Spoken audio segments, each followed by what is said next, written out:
Bhakti-vaibhava class. Om Jnana-timirandhasya Jnananjana Shalakaya Chakshurunmilitam Yena Tasmai Shri Gurave Namaha. Shri Chaitanya Manobhishtam Sthapitam Yena Bhutale Swayam Rupa Kadamahyam Tadati Sakadantam Vandeham Shri Guru Shri Yuta Padakamalam Shri Gurun Vaishnavamscha Shri Rupam Sagrajatam Sahagana Raghunathanvitam Tam Sajivam Sadavaitam Savadhutam Parijana Sahitam Krishna Chaitanya Devam Shri Radha Krishna Pada Sahagana Lalita Shri Vishakhanvitanascha Nama Om Vishnupadaya Krishna Preshtaya Bhutale Srimate Bhakti-vedanta Swamini Namine Namaste Saraswate Deve Gauravani Pracharine Nirvisesha Shunyavadi Ashatya Deshatarine Namo Mahavadanyaya Krishna Prema Pradayate Krishnaya Krishna Chaitanya Namine Gaurtashe Namaha He Krishna Karuna Sindhu Dinabandho Jagatpate Gopesha Gopika Kanta Radha Kanta Namastate Tapta Kanchana Gaurangi Radhe Vrindavaneshwari Vishabhanu Sute Devi Pranamami Hari Priye Manchakalpatarurvyascha Kripa Sindhubhya Cha Patitanam Pavanebhyo Vaishnavebhyo Namo Namaha Jai Shri Krishna Chaitanya Prabhu Nityananda Shri Advaita Gadadhara Shivasadi Gaura Bhaktavinda Hare Krishna Krishna Krishna Hare Hare Hare Rama Rama Rama Hare Hare. Welcome everyone to this session. We are studying Srimad-bhagavatam, Canto 1, Chapter 6, which is entitled Narad Muni and Vyasadeva. Verse number 20 onwards will be dealt with today. In the previous class, we discussed how, being questioned by Srila Vyasadeva, Narad Muni begins to describe what did he do after the 4 sages left from that ashram. In his explanation, he mentioned that one day his mother was bitten by a snake, and taking that as a causeless mercy of the Supreme Lord upon him, he left that ashram and started walking towards the northern direction. In his journey, he came across so many different kinds of places, cities, towns, villages, mines, agricultural fields. Some places were pleasant, some places were not so pleasant. But he passed through all of them, through wild forests full of wild animals. And then he reached a place where he started doing meditation, sitting down below a banyan tree. In that meditation, immediately he was able to perceive the Supreme Lord sitting on the lotus of his heart. And he was ecstatic to see that beautiful form. But however, soon enough, that form disappeared. He tried multiple times to again practice the same mechanical method of meditating on the form of the Lord, but he was not successful to see that form again. So in that frustration, now he will continue to describe what happened further next. So verse number 20 is the one which we'll start with today. Verse 20 says, let me share the screen. Evam yatantam vijane mamaha gochara giram gambhirash lakshnaya vacha suchaha prashamayan niva Seeing my attempts in that lonely place, the personality of Godhead, who is transcendental to all mundane description, spoke to me with gravity and pleasing words just to mitigate my grief. Purport. In the Vedas, it is said that God is beyond the approach of mundane words and intelligence, and yet, by his causeless mercy, one can have suitable senses to hear him or to speak to him. This is the Lord's inconceivable energy. One upon whom his mercy is bestowed can hear him. The Lord was much pleased with Narad Muni, and therefore the necessary strength was invested in him so that he could hear the Lord. It is not, however, possible for others to perceive directly the touch of the Lord during the probationary period or stage of regulative devotional service. Probationary stage means the stage of practice. It was a special gift for Narada. When he heard the pleasing words of the Lord, the feelings of separation were to some extent mitigated. A devotee in love with God feels always the pangs of separation and is therefore always enwrapped in transcendental ecstasy. So here we come to know one thing very interesting, that even if Krishna speaks, we will not be able to hear if Krishna does not give us the power to hear. Even if Krishna shows something, we will not be able to see if Krishna does not give us the power to see. And that we know from Bhagavad Gita, like Krishna showed the universal form to Arjuna, but it also gave a special vision to Arjuna to see that universal form. And to whomever he gave that vision, they could see. And many others, they could not see. Likewise, Krishna spoke Bhagavad Gita. So to those whom he gave the ears, they heard Bhagavad Gita. Whereas others, they did not hear Bhagavad Gita. So people generally, because they compare Krishna to ordinary human being, they say, if Krishna spoke Bhagavad Gita in the battlefield, everyone must have heard. So why did they not then act on that knowledge? Why did Duryodhana and others not hear the 11th chapter where Krishna said that all these people are being crushed into the universal form? Krishna showed that. So Krishna can choose to reveal himself. So he can be present in front of us and yet hide himself. And he can at the same time show himself to those who he wants to give the mercy. Next verse. Hantasmin janmani bhavan mamam drashtumiharhati avipakva kashayanam durdarsho aham kuyoginam. So now the Lord has started speaking. What did he speak? O Narada, the Lord spoke. I regret that during this lifetime you will not be able to see me anymore. Those who are incomplete in service and who are not completely free from all material taints can hardly see me. So the Supreme Lord said to Narada that because of two reasons, I cannot be seen further by you in this life. What are those? First, your service is incomplete. And second, you are not free fully from material taints. Thus, we understand even at the stage of bhava bhakti, one is not completely pure. Narada, in that life, in the previous life, he had reached to the stage of bhav before he saw the form of the Lord. And Krishna is saying, you are not free from all material taints, which means even at the stage of bhava bhakti, some impurities are there, which get cleared only at the stage of prema. Second thing, your service is incomplete. When you say service is incomplete, what does it mean? It is not 100%. It may be 98%, it may be 99%, it may be 99.5%, but it's not 100%. That's called complete service. When Krishna asks us for something, he asks for 100%, complete. Like he told Arjuna, Mam ekam sharanam vraja. You take 100% shelter of me. Krishna demands that attention actually. He wants that 100% attention fully.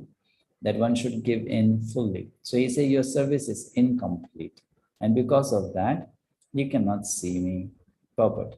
The personality of Godhead is described in the Bhagavad Gita as the most pure, the supreme, the absolute truth. There is no trace of a tinge of materiality in his person. And thus, one who has the slightest tinge of material affection cannot approach him. The beginning of devotional service starts from the point when one is freed from at least two forms of material modes, namely the mode of passion and the mode of ignorance. The result is exhibited by the signs of being freed from calm and lobh, lust and covetousness. That is to say, one must be freed from the desires for sense satisfaction and avarice for sense gratification. The balanced mode of nature is goodness. And to be completely freed from all material tinges is to become free from the mode of goodness also. To search the audience of God in a lonely forest is considered to be in the mode of goodness. One can go out into the forest to attain spiritual perfection, but that does not mean that one can see the Lord personally there. One must be completely freed from all material attachment and be situated on the plane of transcendence, which alone will help the devotee get in personal touch with the personality of God. The best method is that one should live at a place where the transcendental form of the Lord is worshipped. The temple of the Lord is a transcendental place, whereas the forest is a materially good habitation. A neophyte devotee is always recommended to worship the deity of the Lord, Archana, rather than go into the forest to search out the Lord. Devotional service begins from the process of Archana, which is better than going out in the forest. In his present life, which is completely freed from all material hankerings, Sri Narad Muni does not go into the forest, although he can turn every place into Vaikuntha by his presence also. He travels from one planet to another to convert men, gods, kinnaras, gandharvas, rishis, munis, and all others to become devotees of the Lord. By his activities, he has engaged many devotees like Prahlad Maharaj, Dhruva Maharaj, and many others in the transcendental service of the Lord. A pure devotee of the Lord therefore follows in the footsteps of the great devotees like Narada and Prahlada and engages his whole time in glorifying the Lord by the process of kirtan. Such a preaching process is transcendental to all material qualities. So Srila Prabhupada, in brief, what did he say? He said that first of all, one should try to come from mode of passion and ignorance to mode of goodness. And then from mode of goodness, one should try to go beyond. So then he said, going to forest is going to a place which is surcharged with mode of goodness. But then going to temple means going to a place which is transcendental, because the Supreme Lord is worshipped there. So it's better to serve in the temple, live in the temple, than to live in the forest. That's what he's explaining here. And then he later on explains that how Narad Muni, because he got freed from his material life, he later on became a preacher and he traveled everywhere to preach. Next verse. Sakrityad darshitam rupam etat kamayate nakha mat kamaha shanake sadhu sarvan munchati hirshayan. O virtuous one, you have only once seen my person, and this is just to increase your desire for me. Because the more you hanker for me, the more you'll be freed from all material desires. So now the Lord is actually telling Narada, or telling that boy, why he came in front of him. He came in front of him just to give him a more stronger desire to search the Supreme Lord or find the Supreme Lord. So this was kind of an attraction building strategy of the Supreme Lord. He wanted Narada to intensify his desire to meet the Lord. So he came to show him his form, and by looking at that form, that boy became mad. Oh, I want to see this form again. So what will happen then? There will be a strong desire inside the heart to find that form. Now, when we develop that strong desire to make spiritual progress, automatically our desires to have material enjoyment becomes secondary. This is what the teaching of Krishna consciousness is. Param drishtva nivartate, as you learn from Bhagavad Gita 2.59. Vishaya vinivartante niraharasya dehinaha Rasavarjam rasupyasya param drishtva nivartate, which means that artificially trying to become free from material desires won't help. You can only do that by trying to develop more and more spiritual desires. So when more and more spiritual desires develop, naturally and spontaneously and easily, a person can give up material desires. So here, in order to help that boy not become distracted by material desires, Krishna gave him a very strong spiritual desire, the desire to see the form of the Lord. So a living being cannot be vacant of desires. He is not a dead stone. He must be working, thinking, feeling, and willing. But when he thinks, feels, and wills materially, he becomes entangled. And conversely, when he thinks, feels, and wills for the service of the Lord, he becomes gradually freed from all entanglement.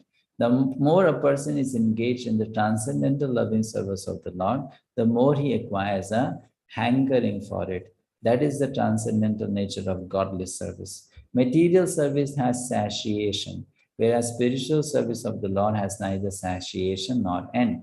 One can go on increasing his hankerings for the loving transcendental service of the Lord, and yet he'll not find satiation or end. By intense service of the Lord, one can experience the pleasure of the Lord transcendentally.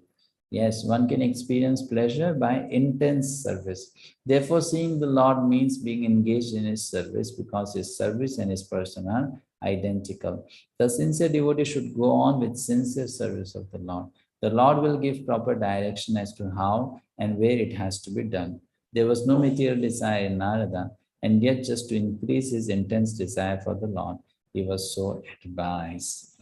So this is Srila Prabhupada's speciality, that he is giving us uh, key points on how we can make progress in our Krishna consciousness. Here he mentioned that there has to be intense service of the Lord, and by that one can experience presence of the Lord.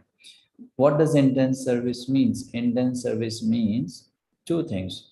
When we do service to Krishna, we have to do it with 100% attention. If not 100%, then still a good amount of focus should be there. It should not be done half-heartedly. It should be done wholeheartedly.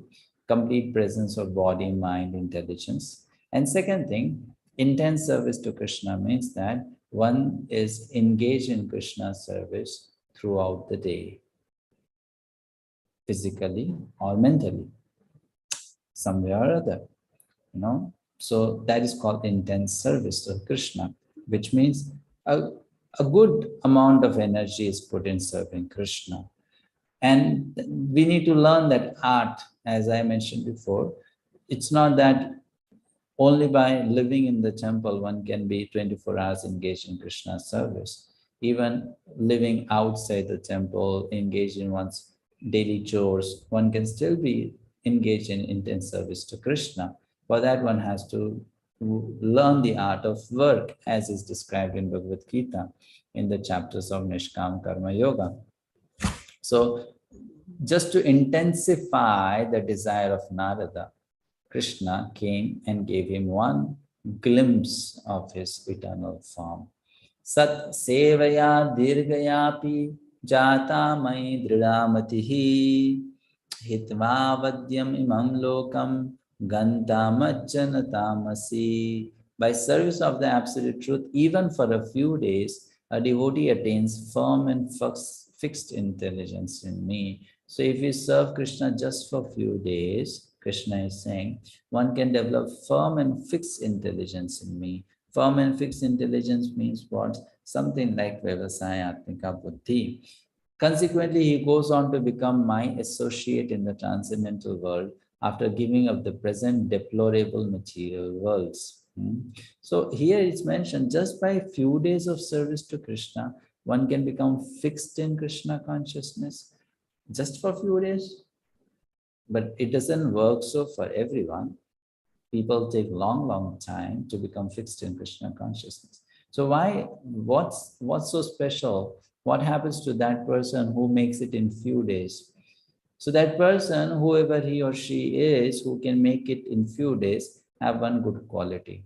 What is that good quality? That that few days they spend in Krishna consciousness, they give their 100% heart to it. If they give their 100% heart to it, then Krishna will soon start controlling that heart, or soon start ruling over that heart. That's possible. But for that, one has to give 100% one's heart to it without reservation. Then that person will develop fixed intelligence in Krishna. Fixed intelligence. Purport. Serving the absolute truth means rendering service unto the absolute personality of Godhead under the direction of the bona fide spiritual master, who is a transparent medium between the Lord and the neophyte devotee. The neophyte devotee has no ability to approach the absolute personality of Godhead by the strength of his present imperfect material senses, and therefore under the direction of the spiritual master is trained in transcendental service of the Lord. And by such training, even for some days, the neophyte devotee gets intelligence in such transcendental service, which leads him ultimately to get free from perpetual inhabitation in the material worlds and to be promoted to the transcendental world to become one of the liberated associates of the Lord in the kingdom of God. So this is so interesting. Just for few days or few moments of association can bring a tremendous change in a person. That's what the scriptures say. But the problem is, it doesn't work out so for everyone. And the reason is that we don't let that process completely conquer our heart. We have reservations, we have doubts, we have hesitation, we really don't want to give ourselves 100% to it.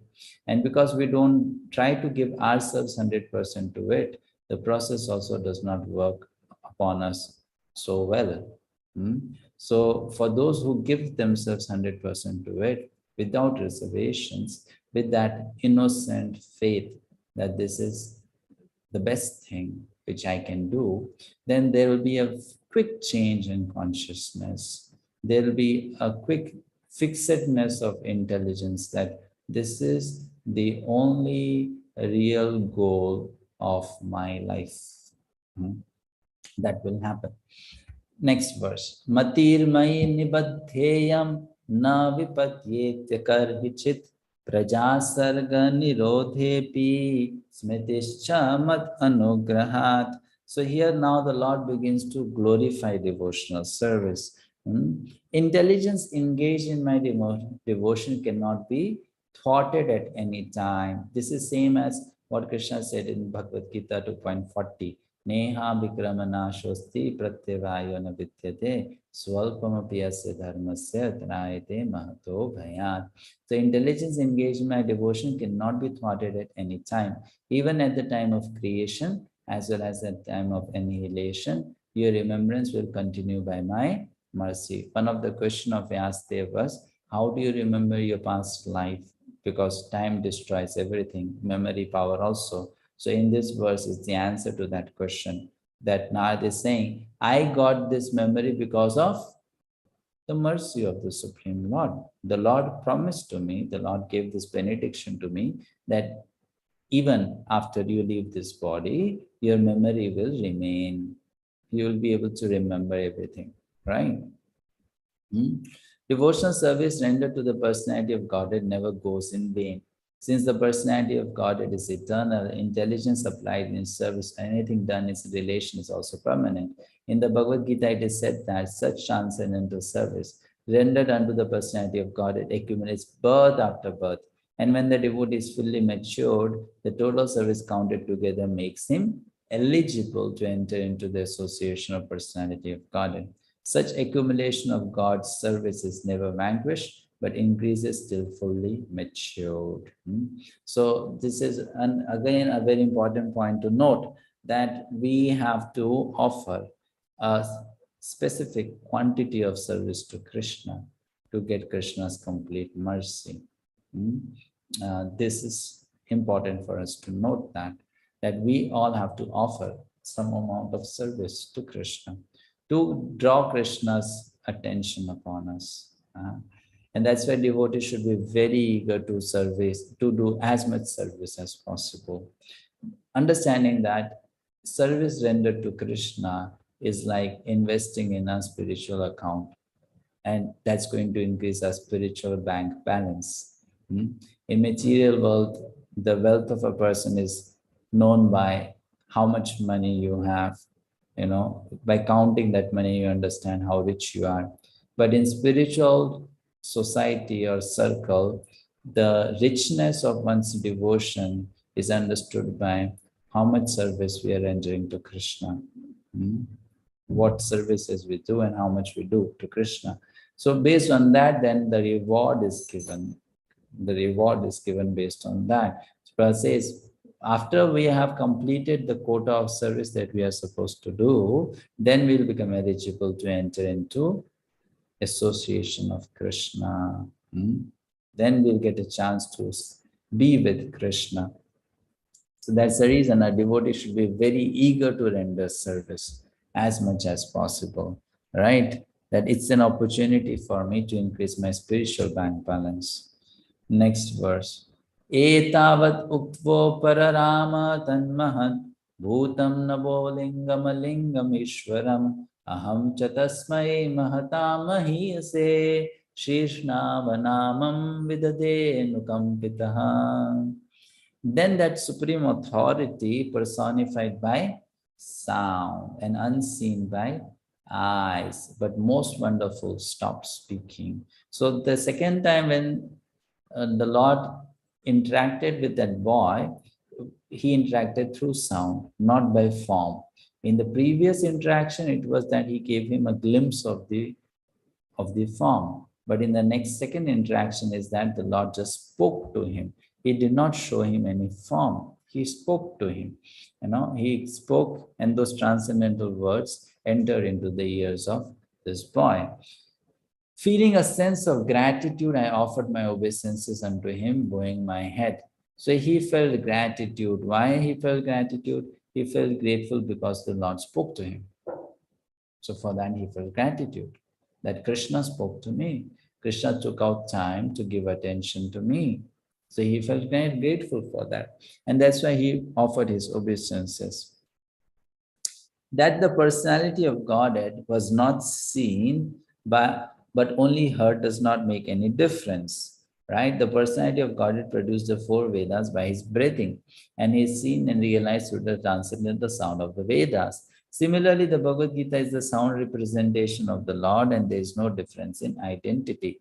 The conclusion is that the Lord can be seen and heard by persistent chanting of the transcendental sound. Next verse. Namanyanantasya hatatrapah pathan goyani bhadrani kritani chasmaran gampayatang stushtamanagatas priyaha kalam pratikshan vimado vimatsaraha. Thus I began chanting the holy name and fame of the Lord by repeated recitation, ignoring all the formalities of the material world. Such chanting and remembering of the transcendental pastimes of the Lord are benedictory. So doing, I travel all over the earth, fully satisfied, humble, and unenvious. Purport. The life of a sincere devotee of the Lord is thus explained in a nutshell by Narad Muni by his personal example.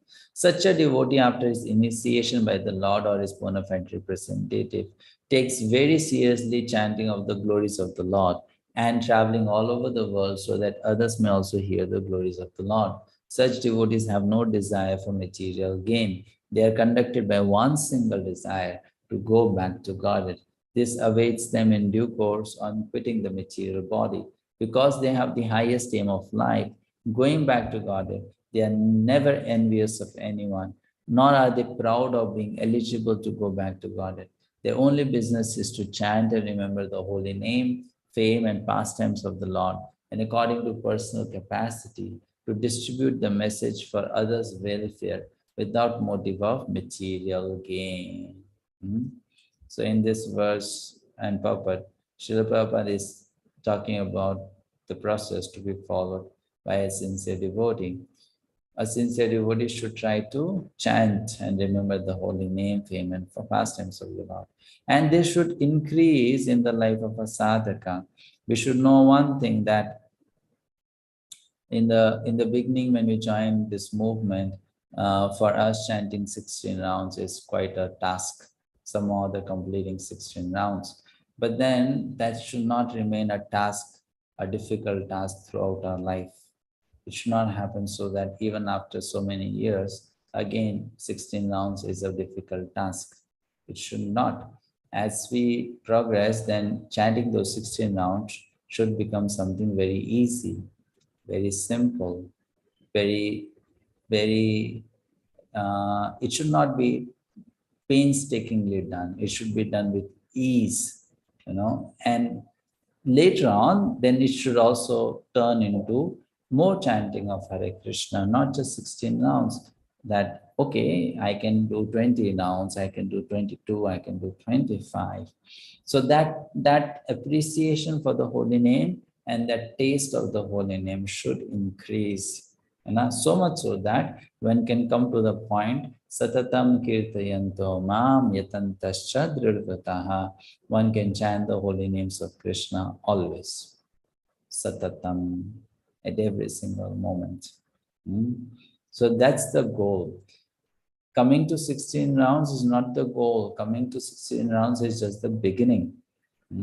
That by doing 16 rounds, I'll stay protected from material energy of Krishna, from Maya Devi. So it's just enough to keep ourselves protected from Maya. That's all. But then going further means, okay, I want to now develop a deeper relationship with the holy name.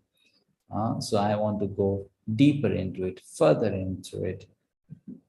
Next verse, text 27. Evam Krishna Mater Brahman Nasaktasyamalātmanah Kalaha Pradur Bhuta Kale Tarit Saudamaniyatha. Evam. And so, O Brahman Vyasadev, in due course of time, I, who was fully absorbed in thinking of Krishna and who therefore had no attachments, being completely freed from all material taints, met with death, as lightning and illumination occur simultaneously. So what he wants to say is that, just like when you see a lightning in the sky and you immediately see the illumination in the sky, it happens right at that moment. You don't find a gap between two. Likewise, that boy, when he left his body in the previous life, immediately he got a new body of Narada. Just like as you see lightning in the sky. Just within that much short period, he was now into a new form, a new life as Narad Muni. Purport. To be fully absorbed in the thought of Krishna means clearance of material dirts or hankerings. As a very rich man has no hankerings for small petty things, so also a devotee of Lord Krishna was guaranteed to pass on to the kingdom of God, where life is eternal, fully cognizant and blissful. Naturally has no hankerings of petty material things, which are like dolls or shadows of the reality and are therefore without any permanent value. That is the sign of spiritually enriched persons. And in due course of time, when a pure devotee is completely prepared, all of a sudden the change of body occurs, which is commonly called death. And for the pure devotee, such a change takes place exactly like lightning and illumination follow simultaneously. That is to say, a devotee simultaneously changes his material body and develops a spiritual body by the will of the Supreme. Even before death, a pure devotee has no material affection due to his body's being spiritualized like a red-hot iron in contact with fire. Okay. So with this ends the small subsection within this chapter of how the Lord instructs Narad Muni. First gives his darshan, then instructs him on next. Pradyumane maitang shuddha bhagavatim tanum arabdha karma nirvano nyapatat pancha bhautikaha. Having been awarded a transcendental body, befitting an associate of the personality of Godhead, I quit the body made of five material elements, and thus all acquired fruitive results of work, karma stopped. Informed by the personality of Godhead that he would be awarded a transcendental body befitting the law's association, Narad got his spiritual body as soon as he quit his material body. This transcendental body is free from material affinity and invested with three primary transcendental qualities, namely eternity, freedom from material modes, and freedom from reactions of fruitive activities. The material mode is always afflicted with the lack of these three qualities. A devotee's body becomes at once surcharged with the transcendental qualities as soon as he is engaged in devotional service of the Lord. It acts like the magnetic influence of a touchstone upon iron. The influence of transcendental devotional service is like that. Therefore, change of the body means stoppage of the reaction of three qualitative modes of material nature upon the pure devotee. There are many instances of this in the revealed scriptures. Dhruv Maharaj and Prahlad Maharaj and many other devotees were able to see the Lord face to face, apparently in the same body. This means that the quality of a devotee's body changes from material to transcendence. That is the opinion of the authorized Goswamis via the authentic scriptures. In the Brahma Samhita, it is said that beginning from the Indra Gopa jump up to the great Indra, king of heaven, all living beings are subjected to the law of karma and are bound to suffer and enjoy the fruitive results of their work. Only the devotee is exempt from such reactions by the causeless mercy of the Supreme Authority, the personality of Godhead. Right? Next verse. Kalpanta idam adaya shayanim bhasyuvan udanvataha shishiyor anupranam vivishe antaraham vibhoho. At the end of the millennium, when the personality of Godhead, Lord Narayana, lay down within the water of devastation, Brahma began to enter into him along with all creative elements, and I also entered through his breathing. Narad is known as the son of Brahma, as Lord Krishna is known as the son of Vasudeva. The personality of Godhead and his liberated devotees like Narad appear in the material world by the same process. As it is stated in the Bhagavad Gita, the birth and activities of the Lord are all transcendental. Therefore, according to authorized opinion, the birth of Narad as the son of Brahma is also transcendental pastime. His appearance and disappearance are practically on the same level as that of the Lord. The Lord and his devotees are therefore simultaneously one and different as spiritual entities. They belong to the same category of transcendence. Next verse. Sahasrayuga paryante utthayedam sishikshataha marichi mishra rishayaha pranebhyoham jaggire. After 4.3 billion years, solar years, when Brahma awoke to create again by the will of the Lord, all the rishis like Marichi, Angira, Atri, and so on were created from the transcendental body of the Lord, and I also appeared along with them. Purport. Someone would like to read the purport?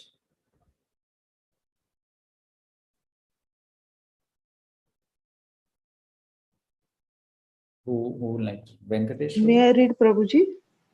Okay, maybe next Mataji, first Venkatesh. Hare Krishna Prabhu. Dandavat Pranam. Purport.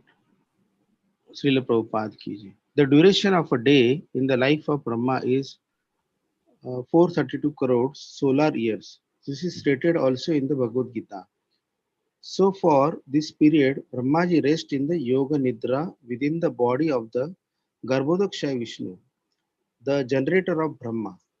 Thus, after the sleeping period of Brahma, when there is again creation by the will of the Lord through the agency of Brahma. So all the great rishis again appear from the different parts of the transcendental body. And Narada also appears. So this means that Narada appears in the same transcendental body, just as a man awakes from the sleep in the same body. Sri Narada is eternally free to move in all parts of the transcendental and material creations of the Almighty. He appears and disappears in his own transcendental body, which is without distinction of the body and soul. So, unlike condition begins. Hare Krishna.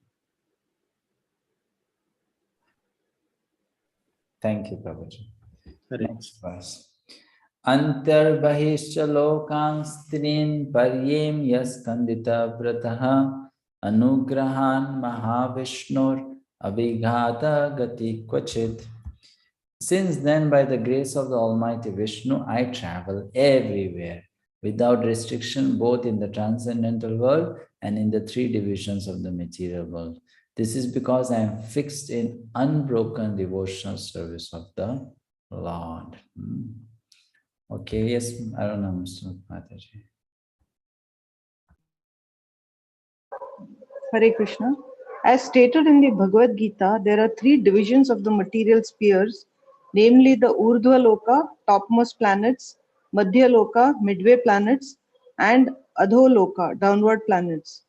Beyond the Urdhva Loka planets, there is, that is to say, above the Brahma Loka, there are material coverings of the universes, and above there is a spiritual sky, which is unlimited in expansion, containing unlimited self-illuminated Vaikuntha planets, inhabited by God Himself, along with His associates, who are all eternally liberated living entities.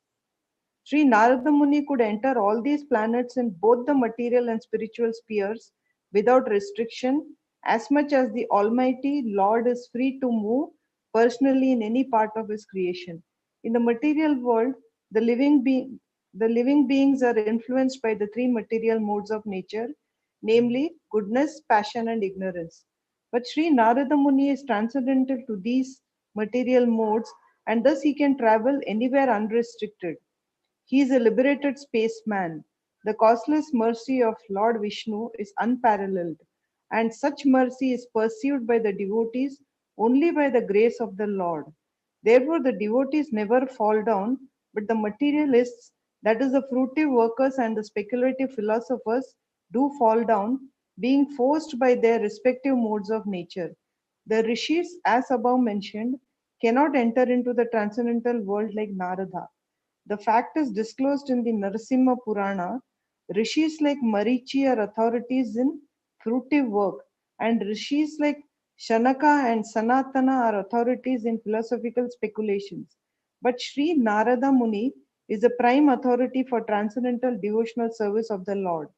All the great authorities in the devotional service of the Lord follow in the footsteps of Narada Muni in the order of the Narada Bhakti Sutra, and therefore all the devotees of the Lord are unhesitatingly qualified to enter into the kingdom of God, Vaikuntha. Hare Krishna.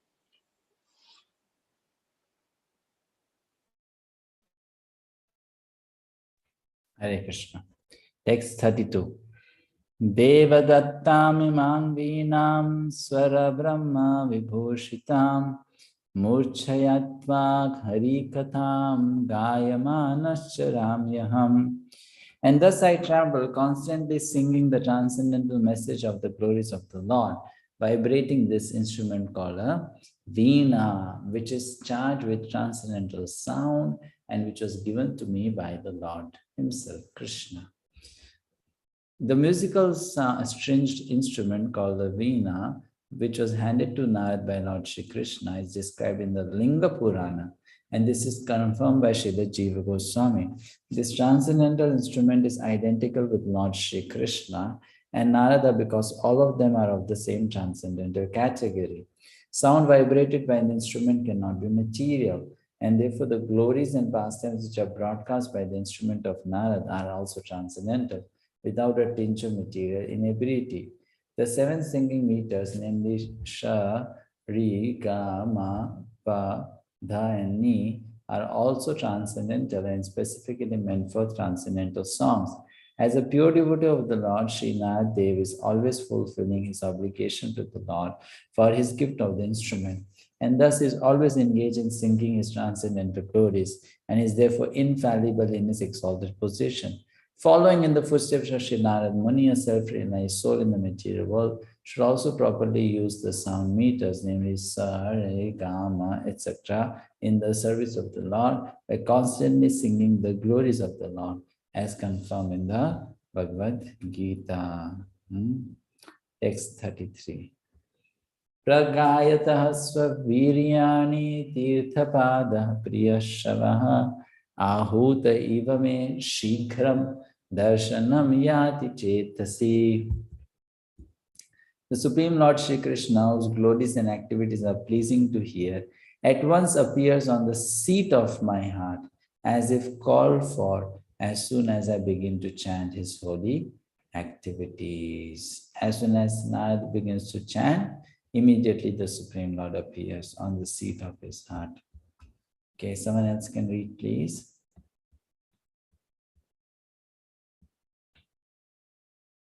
Can I, Prabhuji? Yes, Prabhu. Yeah, thank you, Prabhuji. The purport. The absolute personality of Godhead is not different from his transcendental name, form, pastimes, and the sound vibrations thereof. As soon as a pure devotee engages himself in the pure devotional service of hearing, chanting, and remembering the name, fame, and activities of the Lord, at once he becomes visible to the transcendental eyes of the pure devotee by reflecting himself in the mirror of the heart by spiritual television. Therefore, a pure devotee who is related with the Lord in loving transcendental service can experience the presence of the Lord at every moment. It is a natural psychology in every individual case that a person likes to hear and enjoy his personal glories enumerated by others. That is a natural instinct, and the Lord, being also an individual personality like others, is not an exception to this psychology, because psychological characteristics visible in the individual souls are but reflections of the same psychology in the absolute Lord. The only difference is that Lord is the greatest personality of all and absolute in all his affairs. If therefore the Lord is attracted by the pure devotee's chanting of his glories, there is nothing astonishing. Since he is absolute, he can appear himself in the picture of his glorification. The two things being identical, Srila Narada chants the glorification of the Lord not for his personal benefit, but because the glorification are identical with the Lord. Narada Muni penetrates into the presence of the Lord by the transcendental chanting. Hare Krishna. Hare Krishna. Thank you. Next verse. Etadhi atura chittana matra sparshe chayamuhu bhavasindhu plavo drishto haricharyan varnanam. He says, it is personally experienced by me that those who are always full of cares and anxieties due to desiring contact of the senses with their objects can cross the ocean of nescience on a most suitable boat, the constant chanting of the transcendental activities of the personality of Godhead. So what is the boat? It's the chanting of the activities of the Lord. And this is for whom? Even those who are full of cares and anxieties due to desiring contacts of the senses with their objects. Means even if people are so materially engrossed, by chanting of the holy names, they can become fully fixed up in Krishna consciousness. Okay, someone else would like to read? Hare Krishna, Prabhuji, may I? Yes, Mataji. Hare Krishna. The symptom of a living being is that he cannot remain silent even for some time. He must be doing something, thinking of something, or talking about something. Generally, the materialistic men think and discuss about subjects which satisfy their senses. But as these things are exercised under the influence of the external illusionary energy, such sensual activities do not actually give them any satisfaction. On the contrary, they become full with cares and anxieties. This is called Maya, or what is not. That which cannot give them satisfaction is accepted as an object for satisfaction.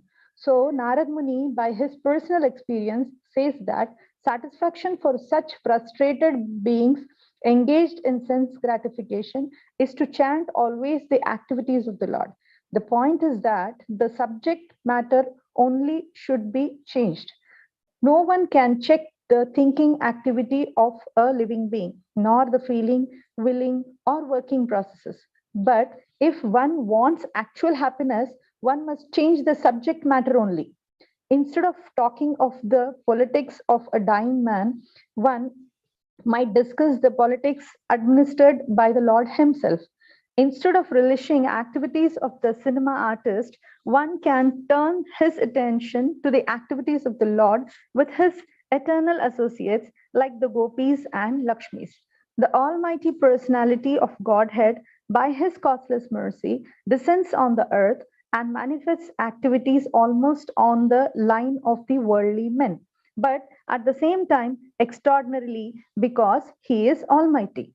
He does so for the benefit of all the conditioned souls so that they can turn their attention to transcendence. By doing so, the conditioned soul will gradually be promoted to the transcendental position and easily cross the ocean of nescience, the source of all miseries. This is stated from personal experience by such an authority as Sri Narada Muni.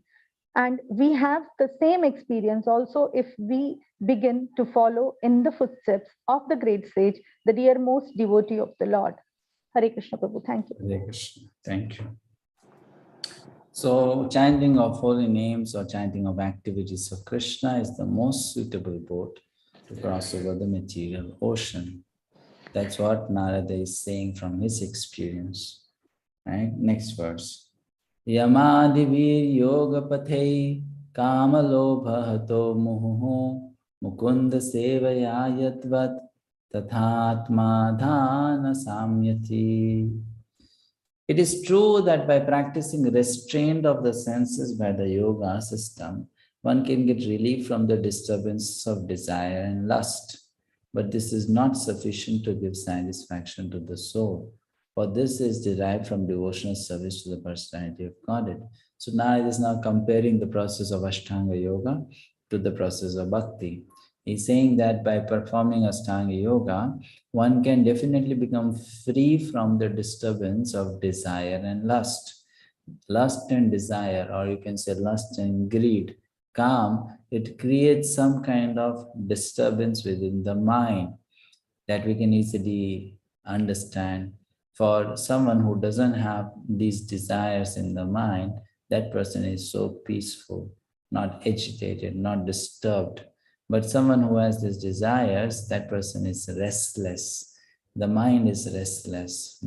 This can be noticed very easily if you have seen children grow up. You'll find that children who are of the age 4, 5, 6, because they don't have any lust in them, or the lust is not so surfaced, externally.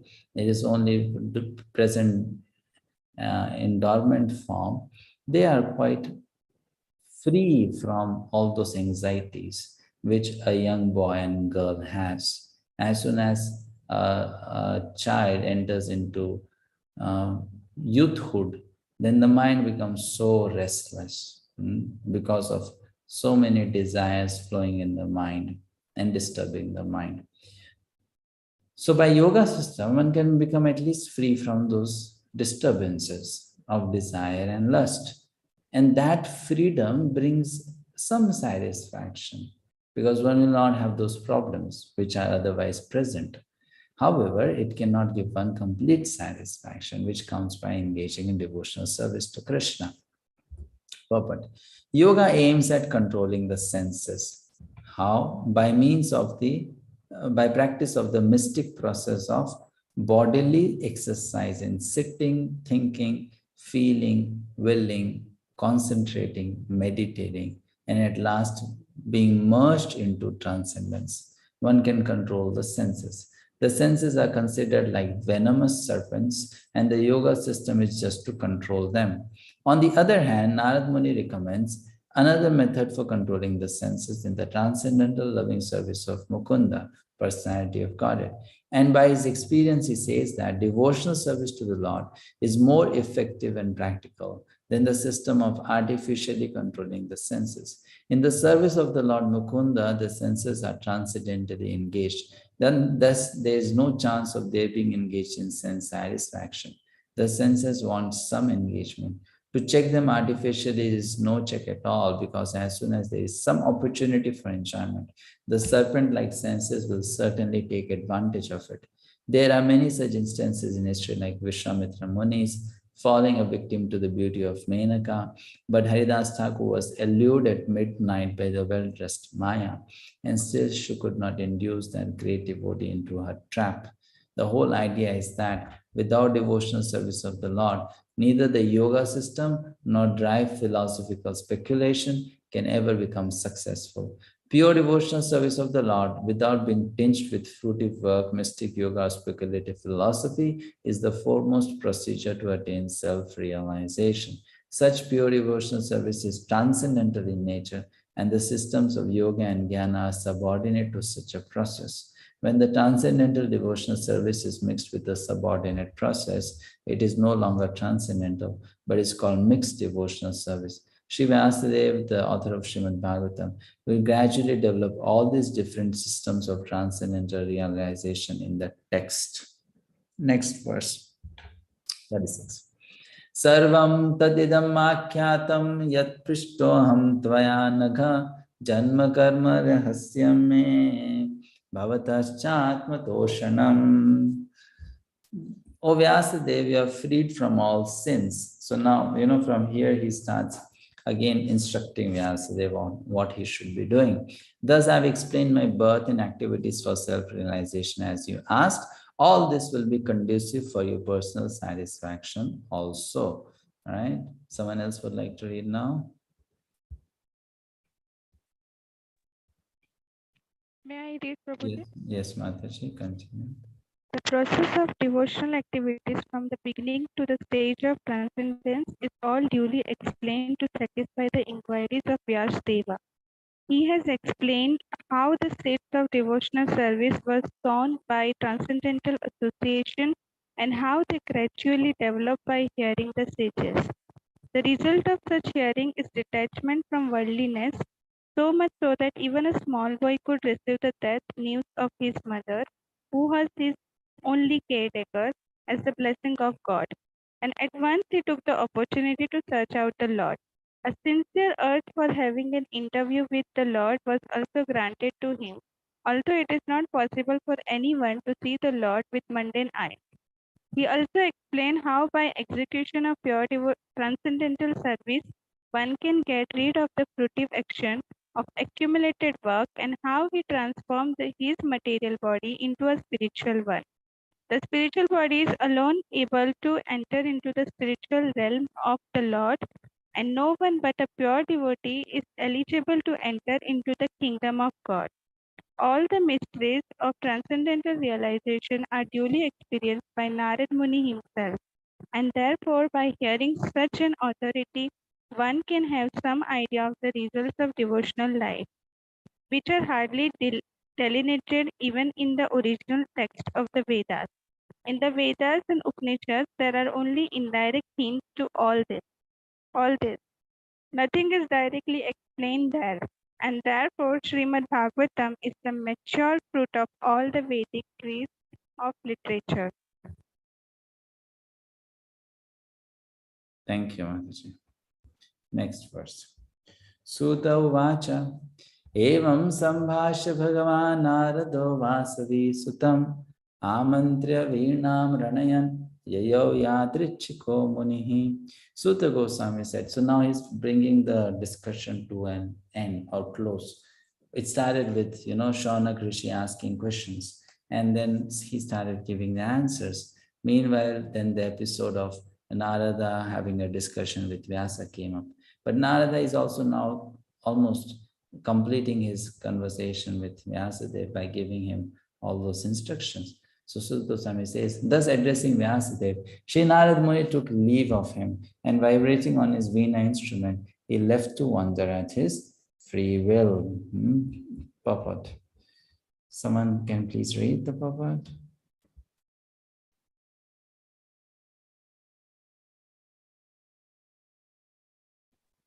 Hare Krishna. Prabhuji. Yes, Mataji, you can, but you have to put off. You'll have to put off your Bluetooth speaker or any other device which you're using. 2 devices if you're using. Are you there? No? Is it okay, Prabhuji, or should there is some disturbance? Yeah, it's having disturbance maybe because you're using 2 devices on loudspeaker. Okay, no problem. I'll read. Every living being is anxious for full freedom because that is his transcendental nature. And this freedom is obtained only through the transcendental service of the Lord. Illusioned by the external energy, everyone thinks that he is free, but actually is bound up by the laws of nature.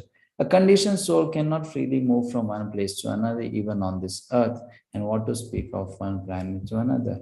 But a full-fledged free soul like Narada, always engaged in chanting the Lord's glory, is free to move not only on earth, but also in any part of the universe, as well as in any part of the spiritual sky. We can just imagine the extent and unlimitedness of his freedom, which is as good as that of the Supreme Lord. There is no reason or obligation for his traveling, and no one can stop him from his free movement. Similarly, the transcendental system of devotional service is so free, it may or may not develop in a particular person, even after he undergoes all the detailed formulas. Similarly, the association of the devotees is also free. One may be fortunate to have it, or one may not have it even after thousands of endeavors. Therefore, in all spheres of devotional service, freedom is the main pivot. Without freedom, there is no execution of devotional service. The freedom surrendered to the Lord does not mean that the devotee becomes dependent in every respect. To surrender unto the Lord through the transparent medium of the spiritual master is to attain complete freedom of life. And the last verse for this chapter and for today, Aho devashi dhanyoyam yat kirtim sharanga tanvanaha gayan madhyanidam tantriya ramyati aturam jagat. All glory and success to Srila Narad Muni because he glorifies the activities of the personality of Godhead, and so doing he himself takes pleasure and also enlivens all the distressed souls of the universe. Purport. Sri Narad Muni plays on his instrument to glorify the transcendental activities of the Lord and to give relief to all measurable living entities of the universe. No one is happy here within the universe, and what is felt as happiness is Maya's illusion. The illusory energy of the Lord is so strong that even the hog who lives on filthy stool feels happy. No one can be truly happy within the material world. Srila Narad Muni, in order to enlighten the miserable inhabitants, wanders everywhere. His mission is to get them back home, back to Godhead. That is the mission of all genuine devotees of the Lord, following the steps of the great sage. Thus end the Bhakti-vaibhava, the purpose of the first canto, 6th chapter of the Srimad-bhagavatam, entitled Conversation Between Narada and Vyasa. So we'll stop here for today. Any questions or comments for this chapter or this section which we discussed today? Start with the next chapter tomorrow. Tomorrow's class timing would be not 7:30, 8 o'clock. I'll finish with one class and then do the extra class for this chapter, the next chapter, sorry. Yes, any questions, please? Hare Krishna Prabhuji, I have a question. Yes, Prabhu. Prabhuji, like at verse 31, there's a reference of Almighty Vishnu, whereas in other verses, there's a reference of Lord Krishna. So any specific reason for referring to Almighty Vishnu in text 31? Hello? Hello? Hello? Yeah, I'm sorry, I was muted. Let me check once, yeah, verse number 31.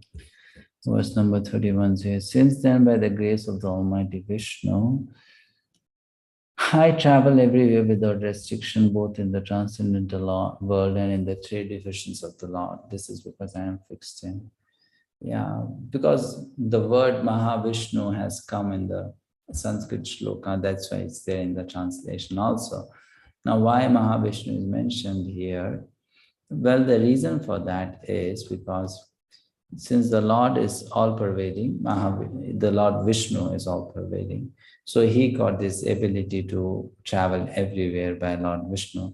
So that's why he's mentioning the name Mahavishnu there, that from him I got this mercy to travel everywhere. Anugrahan, Anugrahan. So mercy of Mahavishnu, that is the reason. And in other places you find the name of Lord Krishna or something like that. So that is Srila Prabhupada's personal flavor, that wherever there is an indication towards Bhagavan, he will mention it Krishna only, right?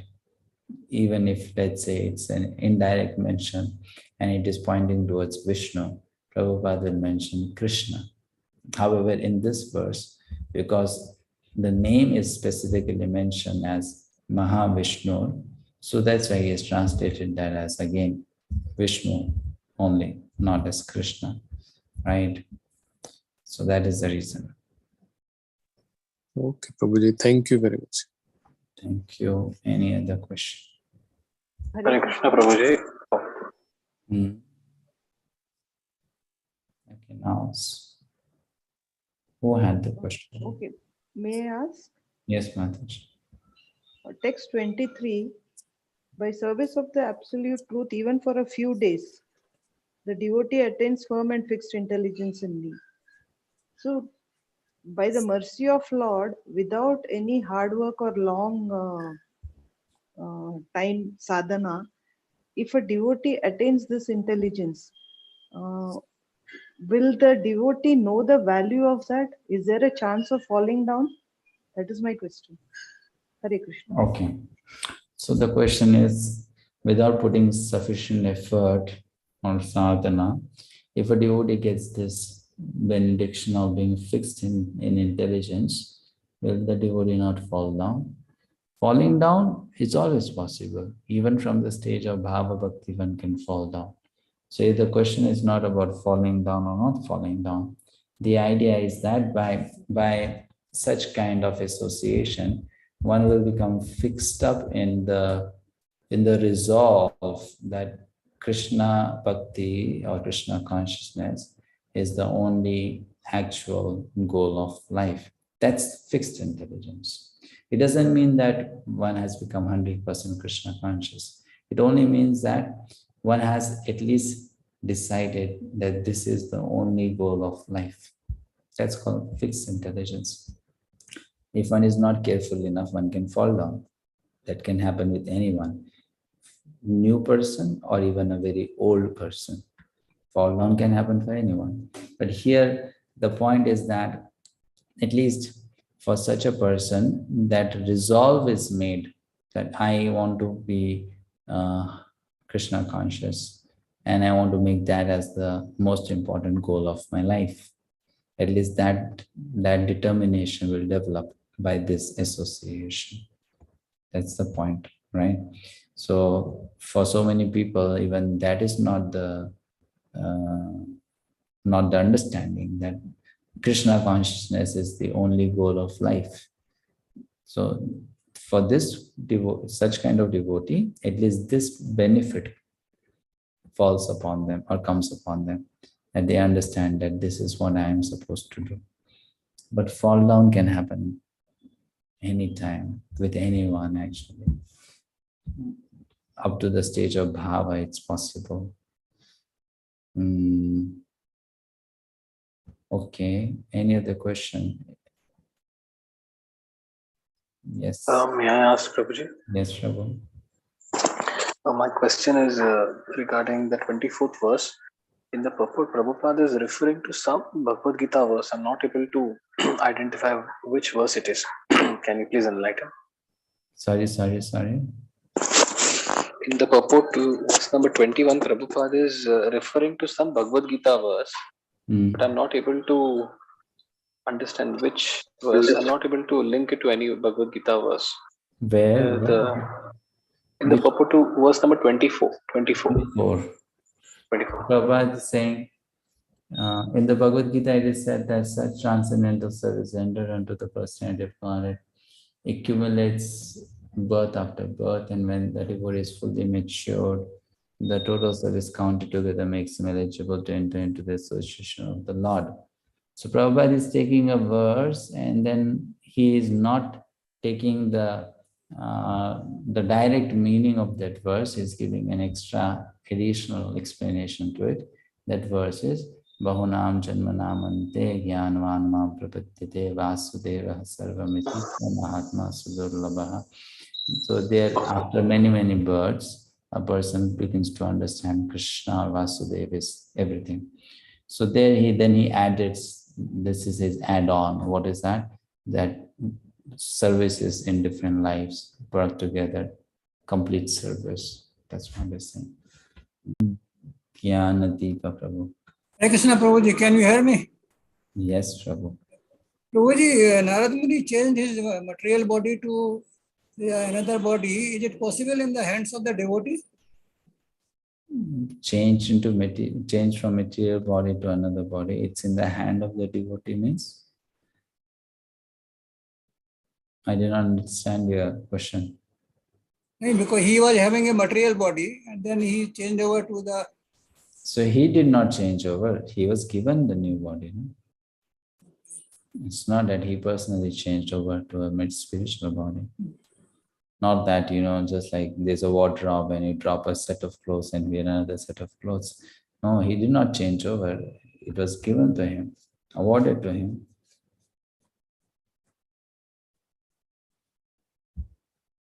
Okay, done. Ravindra Prabhu, Ravindra Sachipatra. Hare Krishna Prabhu. When you speak, can you look into the mic and speak? I never see your face, I only see your head. Yeah, okay, good. 2-3 points. One is regarding that the second kalpa of Lord Brahma, where Marichi, Angira, Atri, and then Narad Muni also was created from the body. So my query is that when this Narad Muni you said is the same, but Marichi, Angira, Atri, these are positions or these are also same, or they are different souls which come out in the next kalpa? Actually, you see, I don't know whether every time the different sages who are there, they have the same names only. Definitely, there are some sages which are positions, like the Saptarishis. These are positions which are taken up by different personalities. Markand Muni or something. No, I'm talking about Saptarishis, the 7 sages. So those are positions which are taken over by different sages based on their credit. But that doesn't mean that all the sages which are there, they have to be positions only. There's specific sages who are having permanent positions because they have something to add to the material administration of the universe. So then that's a position, and that position is occupied by different personalities at different times. And this is mentioned in Srimad-bhagavatam, that who were the 7 sages during a particular manvantar, and then who were the 7 sages of another manvantara that is mentioned. But that doesn't mean that all the sages and all the personalities, they are positions. Not necessarily. Not necessarily, right? So I cannot say for each and every sage whether it's a position or it's a role, or is it an individual. Thank you. Yeah, next query was that Prabhuji, we talked about that law of karma and then being binded by law of karma in that text number 28 of Purport. And then this line, only the devotee is exempt from such reactions. That means this karmaka reactions by the causeless mercy of the Supreme Authority, Personality of Godhead. So here Prabhupada wrote only the devotee. He did not write pure devotee. So any... Where Prabhu? Which verse? Text 28, purport, last 2-3 lines. King of all living beings are subject to law of karma and are bound to suffer and enjoy the fruitive results of their work. Then he says, only the devotee is exempt from such reactions. That means reactions of this law of karma. by the causeless mercy of. So here Prabhupada he mentions only devotee. He doesn't say about that only the pure devotee is there. So any importance to this point? That means even a devotee can be exempt from the reactions of love. Ordinary devotee. Your devotees also are of different types. Okay. So your question is that here Prabhupada mentions only devotees are exempt from such reactions of law of karma by the causeless mercy of the Supreme Authority. So does it mean that it refers to all the devotees? It can refer to all the devotees, but we still understand that the extent to which one will become free from the reactions of karma is something which Krishna will decide for different individuals differently. Because if that reaction is helpful for me to make further progress in Krishna consciousness, Krishna will not remove that reaction. Sometimes, whether it is pious reaction or sinful reaction, it can become a reason to make more progress in Krishna consciousness. Like for some people, if they suffer, then they become more inspired to become a better sadhaka. And for some people, if they get some material success, then they may become inspired to be a more committed devotee of Krishna. So Krishna knows who will need what to keep them inspired to become better devotees. He'll keep that, right? So to some extent, the reactions are removed for all, depending on the devotee. So if you look at it generally, then the reactions are removed for everyone, whether it's a pure devotee or a devotee. But to the extent the reactions are removed are not going to be the same. Got it, Prabhuji. Very nice. Krishna is the perfect planner. Krishna is the perfect planner. That is it. Last question, Prabhuji, from my side. That is in 27. That is to say, a devotee simultaneously changes his material body and develops a spiritual body by the will of the Lord. Even before death, a pure so Narad Muni, so on the verge of death, he did this transient. But then he said, even before death, a pure devotee has no material affection due to his body being spiritual. That Prabhupada has also explained about that analogy of coconut husk and all that. So, and you have also taught us that pure devotee has a material body, but actually he is living in a spiritual body. So my question is this: that then what happens on the time of death? The funeral fire. We are burning the material body. And how to look at that angle of the spiritual body? Hare Krishna. So then it's described in the scriptures, if a person has become Jivan Mukta or a liberated soul, then you need not burn the body of that person. The material body need not be burned. So that's why, for those who are sannyasis, assuming that they are liberated souls, their body is not burned, their body is buried in samadhi. So if you take the reverse of this, what you have said, that those who are burned, that means they are not less liberated souls. Yes. That's why the body has to be purified. Therefore, it has to be burned. Who decides this, Prabhuji? Who decides means? Who decides whether to burn or to put it in samadhi? That means that is the general understanding if that person is a sannyasi. So assuming that a sannyasi is someone who is already beyond the three modes or is liberated soul, so that person's body is not burned. But if someone is not a sannyasi, then assuming that the body is still full of impurities, the body is burned, right? So that is the external way of looking at it. Now, who is a pure devotee, is not a pure devotee, who can identify? Those who are sadhus, they can identify. So they will tell what to do with their body. Right? A common layman cannot identify. And for ordinary people, because they are ordinary, definitely they are not liberated souls. But what if a mistake happens? Mistake about what? Like you said, everything is based on assume. So like, what if a mistake happens? That means a person who is liberated and his samadhi is or one Yes. Okay, let's say if the person is liberated and by mistake you burn the body of that person, nothing will happen. What's wrong? The body is burned, no?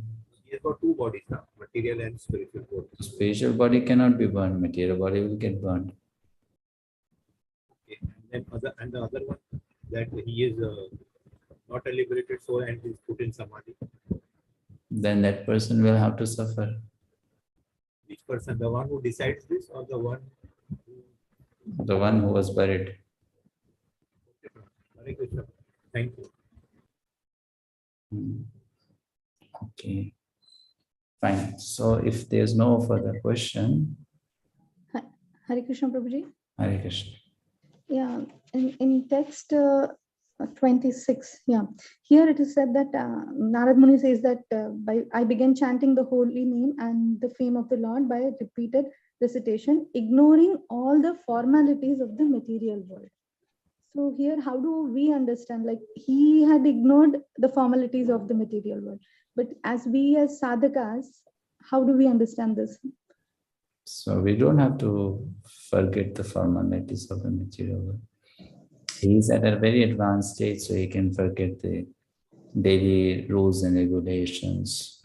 Like Madhvendra Puri says in one of the verses, my pranams to taking bath 3 times a day, my pranams to doing Gayatri 3 times a day, my pranams to offering respect to my forefathers. So those who are very advanced souls, they can let go these rules and regulations, injunctions of the scriptures.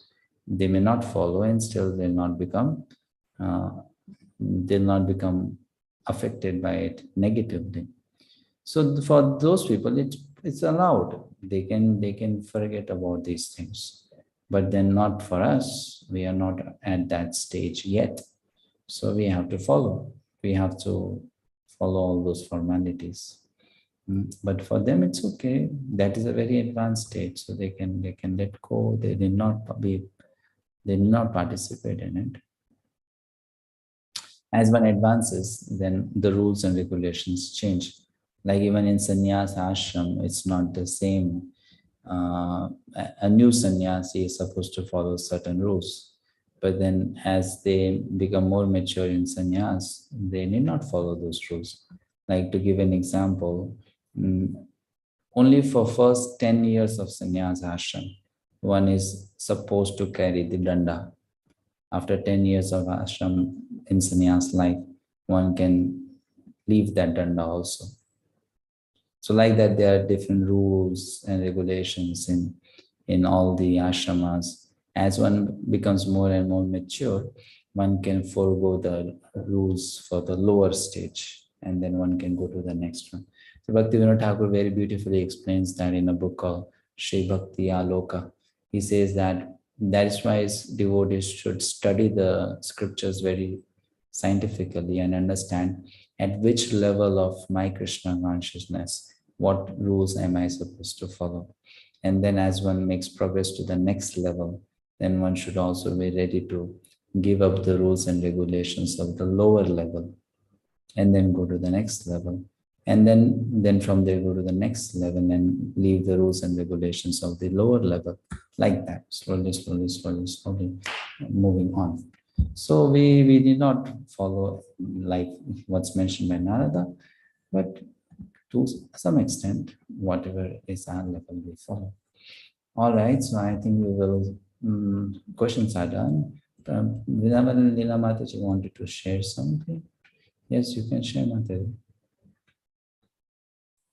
Hare Krishna, Prabhu. Prabhu, I just mentioned in the chat also. Actually, I'm not able to speak properly. I've just come back from the surgery, and but I was able to so much correlate whatever we have studied. Like how in Bhakti Rasamrita Sindhu also we studied about Klesha Ganesha, how devotion helps us, and in Bhagavatam also of Traitara Punmulanam. And one can actually see that even when we don't reach the stage of pure devotion, even at nascent stage also, Bhakti actually helps us in facing every situation in life, however painful it may be. Like here also, there were many who were telling me you'll not be able to attend the class with this kind of pain. But in fact, I think had this class not been there, then I would have been suffering. So like bhakti is so practical. We can relate to it in every moment and actually live it. So I just thought of sharing because it may help cementing so many people's faith. Yes, Mataji. Thank you so much. We wish you a speedy recovery from your surgery. Hare Krishna. All right. So we'll stop here. See you tomorrow. For then, I don't know how many of you will be able to manage to join tomorrow, but you can watch the recording if you don't. We'll start with the next chapter.